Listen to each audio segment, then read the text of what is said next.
നിരണം മണ്ണംതോട്ട് വഴി saint Thomas Sunday സ്കൂളിന്റെയും പ്രാർത്ഥനായോഗത്തിന്റെയും വാർഷികം നടന്നു.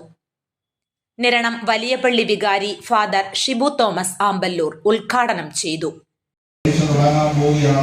12ാം ക്ലാസ്സിന്റെ പരീക്ഷ തുടങ്ങാൻ പോവുകയാണ്. നീറ്റിന്റെ എക്സാം വരുന്നു, അല്ലെങ്കിൽ IELTS പോലെയുള്ള പരീക്ഷകൾ എഴുതാനായിട്ട് പോകുന്നു.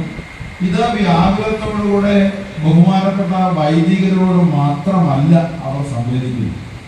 അവർ അതിന് സംവേദിക്കപ്പെടുന്ന മറ്റൊരു സ്ഥലം കൂടെ ഉണ്ട്. അത് മറ്റൊരു സ്ഥലം എവിടെയാണെന്ന് ചോദിച്ചാൽ അത് നമ്മുടെ മർത്തമറിയും സമാജം. തീർച്ചയായിട്ടും അവരുടെ ഒരു കൂട്ടായ പ്രാർത്ഥനകൾ അതിനകത്തുണ്ട്. അറിയുന്നവരും അറിയപ്പെടാത്തവരുമായ ആളുകൾ അതിനുവേണ്ടി വിചാരിക്കും, നമ്മൾ അവിടെ വെച്ച് പറഞ്ഞു അമ്മയെ പ്രാർത്ഥിച്ചോണം, അല്ലെ അമ്മയെ പ്രാർത്ഥിച്ചോണം എന്ന് പറയുമ്പോൾ തീർച്ചയായിട്ടും അവരവരുടെ കുടുംബ പ്രാർത്ഥനകളിൽ, അവരുടെ വൈകുന്നേരത്തെ പ്രാർത്ഥനകളിൽ ഈ കുഞ്ഞുങ്ങളെ സമർപ്പിച്ച് പ്രാർത്ഥിക്കുന്നുണ്ട് എന്ന് തന്നെയാണ് എൻ്റെ പൂർണ്ണമായ വിശ്വാസം. സഹവികാരി ഫാദർ ജിതിൻ അലക്സ് മണപ്പുറം അധ്യക്ഷത വഹിച്ചു.